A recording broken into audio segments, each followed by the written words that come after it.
Decoding Trump's tariff threats to India fueled by sour Putin ties, frustration over Ukraine when US President Donald Trump lashed out at India on Monday, accusing it of buying Russian oil, profiting from war, and turning a blind eye to Ukrainian deaths. It raised more questions than it answered.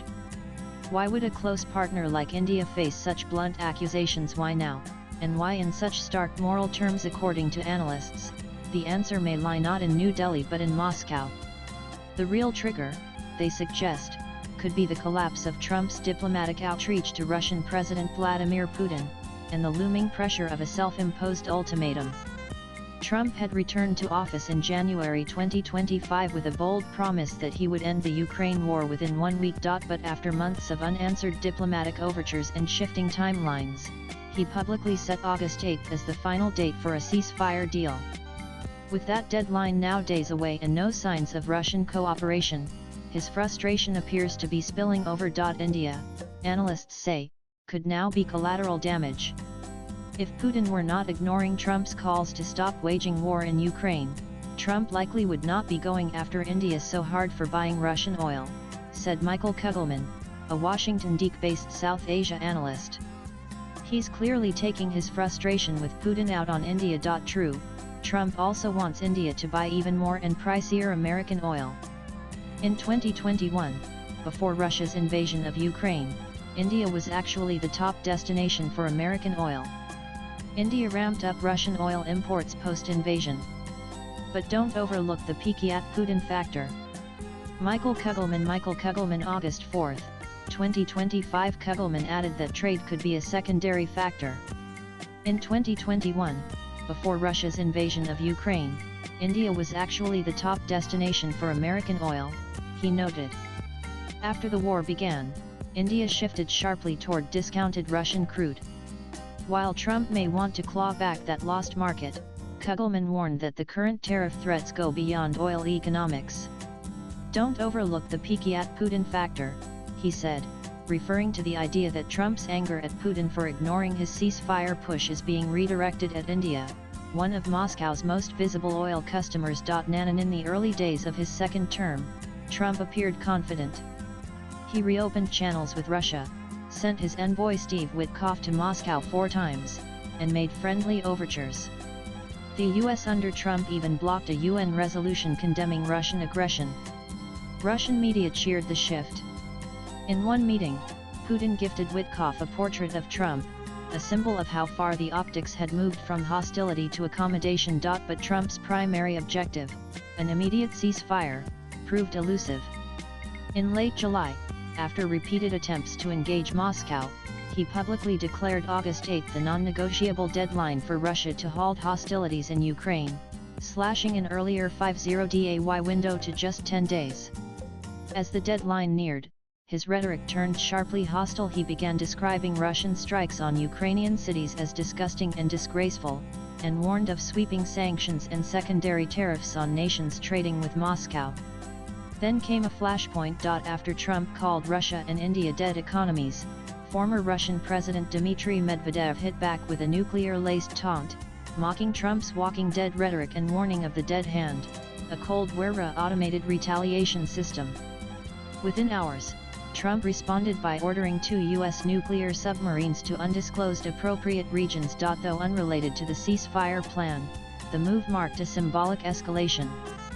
From public threats to military signaling, Trump was now visibly pivoting to a harder anti-Russia posture, driven by a mix of diplomatic failure and personal pique. Despite these provocations, Putin showed no signs of backing down. Kremlin-linked media began portraying the US-Russia dynamic as a standoff with no off-ramp. A Russian tabloid, Moskovsky Komsomolets, described it as a collision between 2 unstoppable trains. The Trump locomotive and the Putin locomotive are speeding towards each other. And neither is about to turn off or stop and reverse. Nan Trump's August 4 post on Truth Social marked a turning point. It went beyond economic grievance and accused India of moral complicity. He wrote, India is not only buying massive amounts of Russian oil, they are then selling it on the open market for big profits. They don't care how many people in Ukraine are being killed by the Russian war machine. Because of this, I will be substantially raising the tariff paid by India to the USA. This came just days after he had imposed a 25% blanket tariff on Indian exports and described India as our friend but with tariffs that were far too high. The tone had quickly pivoted from pressure to punishment. Experts believe this escalation is tied to Trump's faltering Russia strategy. With the August 8 ceasefire deadline approaching, and no movement from Putin, India, despite being neither a belligerent nor a negotiator in the war, has become a convenient scapegoat. Nan and the Indian government responded swiftly. In a rare 6-point statement, the Ministry of External Affairs dismantled Trump's narrative.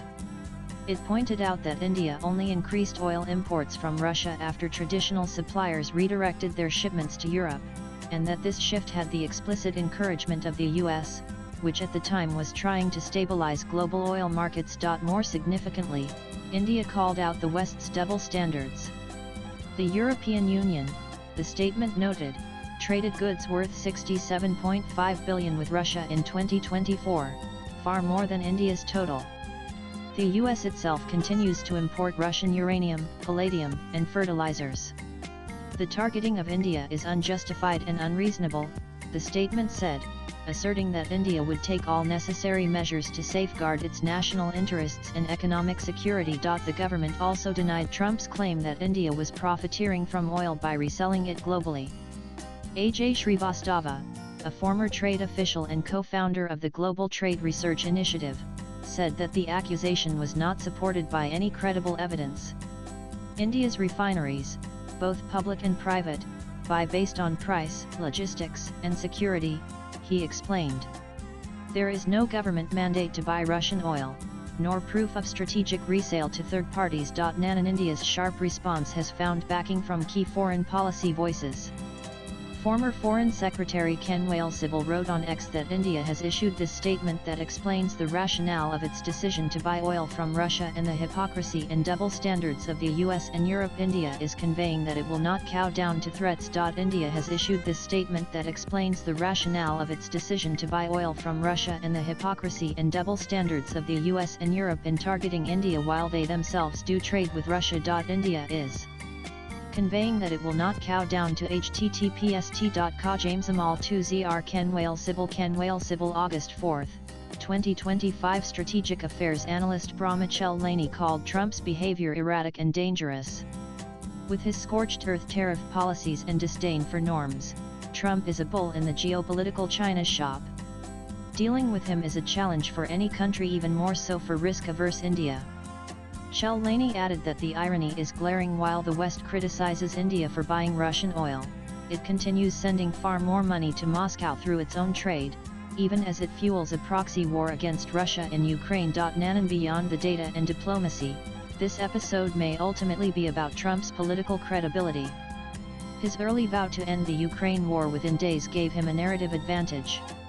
But with no ceasefire, no diplomatic win, and Putin openly defying his timelines, Trump's political frustration is now manifesting in trade policy. Rather than hitting Russia with further penalties, which could undermine his earlier stance of engagement, he is using India as a pressure valve, analysts say. His inner circle, including Stephen Miller and other senior aides, have repeated the India is funding the war line on US television, reinforcing that this narrative may be part of a broader deflection strategy. Nan and India didn't start the war in Ukraine. It has taken no sides, issued no ultimatums, and positioned itself as a buyer in a volatile energy market. Yet it now finds itself accused of indifference to war, profiteering, and moral failure, not because of its actions, but because Trump's deal-making with Putin has stalled. Swipe left for next video. The strategic partnership between India and the US is unlikely to collapse over tariffs or oil. But the current rhetoric marks a serious departure from the measured tone that usually defines bilateral ties. It also raises questions about how far Trump is willing to go to salvage a promise he may not be able to keep. With August 8 now looming, and Steve Witkoff returning to Moscow for what could be a last-ditch effort at a deal, one thing may be clear: Trump's war of words with India may not be about Delhi's policies, but about Washington's failures. Latest blogs.